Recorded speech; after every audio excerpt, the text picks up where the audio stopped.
Всем моим зрителям пламенный привет из теплой Грузии от солнечной Ани, и это мой лучезарный блог. Сегодня я расскажу вам о 10 исторических фактах о Грузии, о которых знают не все.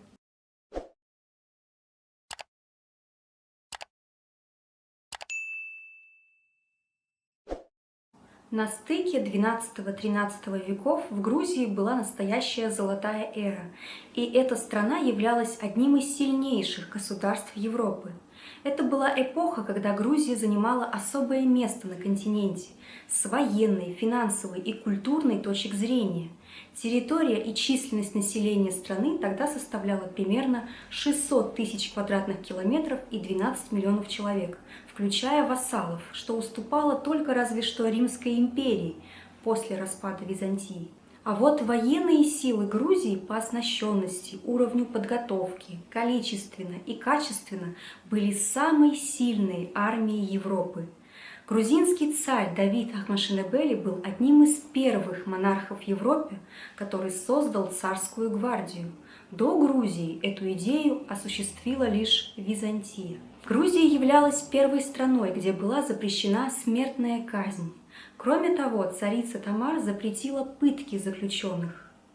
Доход страны впечатлял своими внушительными цифрами, а 10% от поступивших в королевскую казну сумм и военных трофеев выдавалось неимущим, вдовам, сиротам и инвалидам. Такой социальной политикой не мог похвастаться ни один европейский монарх того времени.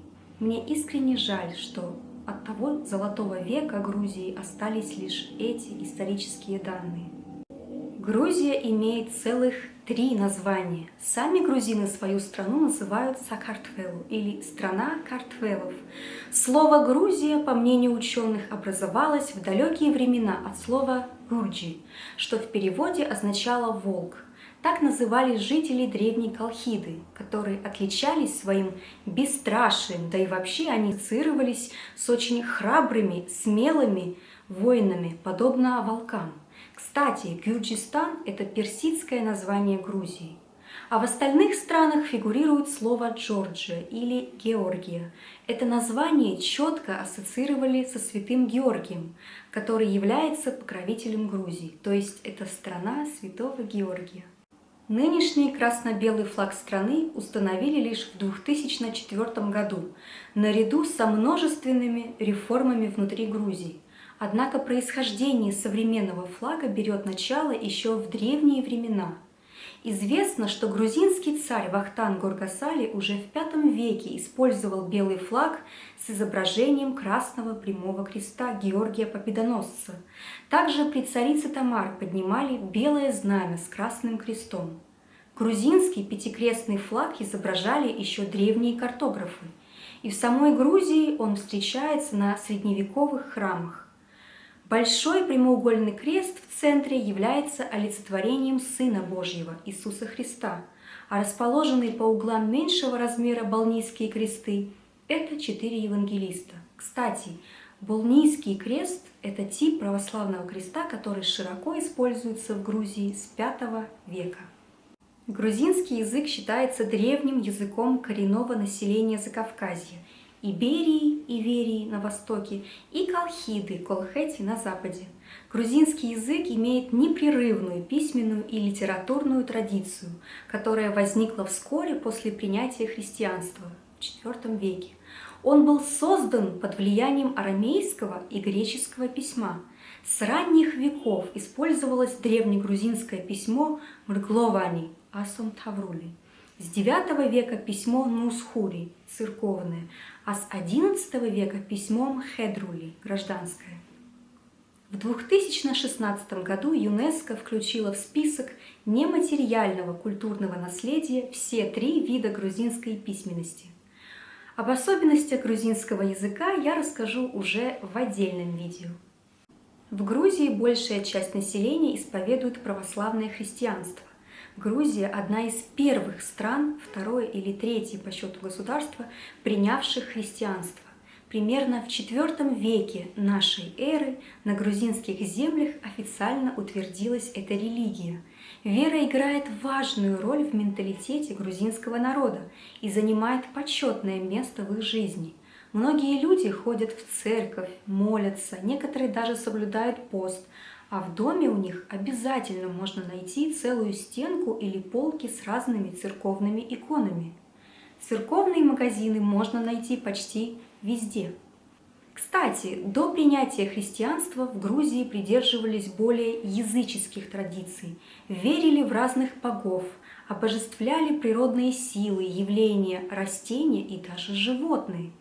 Однако значительная часть дохристианской культуры была уничтожена во время борьбы с языческим наследием.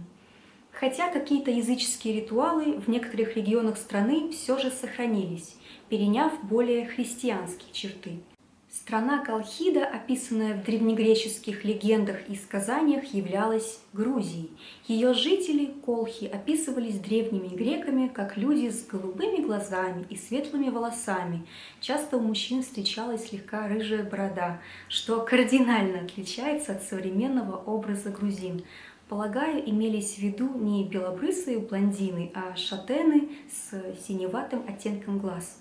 Сама Колхида находилась на территории современных Аджарии, Гурии, Самегрелу, Абхазии, Сванетии и Лечхуми. Согласно историческим источникам, жители Колхиды являлись высокоразвитой цивилизацией.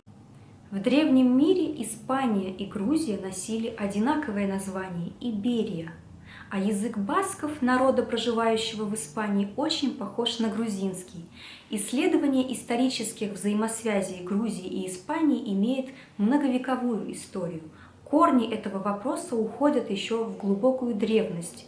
Более 20 столетий существует гипотеза о родственной связи западных и восточных иберийцев. Была проделана огромная лингвистическая и историографическая работа, однако конкретные результаты достигнуты так и не были. Лишь в конце XX века ученые установили генетическое и лингвистическое родство басков с северокавказскими народами, а картвелы были выделены в ностратическую семью.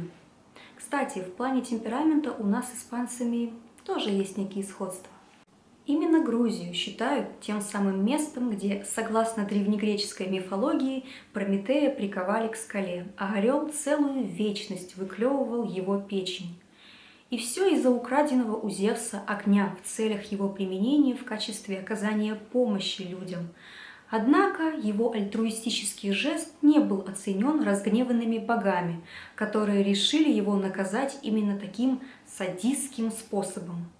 И одной из популярных достопримечательностей в Грузии является пещера Прометея, или, как ее еще называют, Кумистави, расположенная недалеко от города Кутаиси.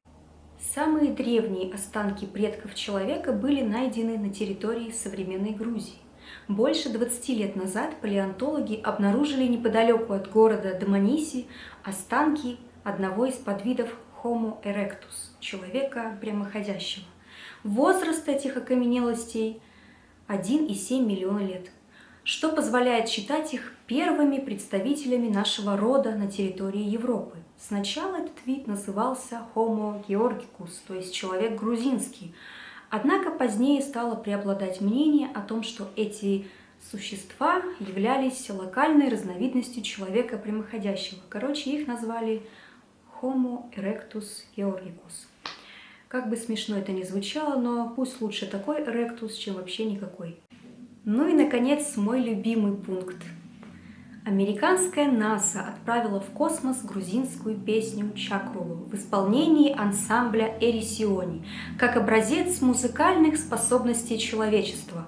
К бортам Voyager и Voyager 2, запущенным в 1977 году, прикрепили позолоченные пластинки со 115 слайдами, на которых были собраны важнейшие научные данные из разных областей, короткие приветствия на 55 языках народов мира, а также достижения мировой музыкальной культуры, например, произведения известных классических композиторов и народная музыка многих стран.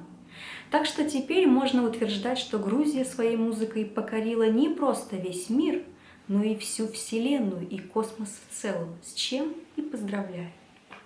Ну, а на этой космической ноте я, пожалуй, завершу данный выпуск. Надеюсь, вам понравилось, и вы не пожалеете для меня лайков, комментариев, подписки. Спасибо за внимание.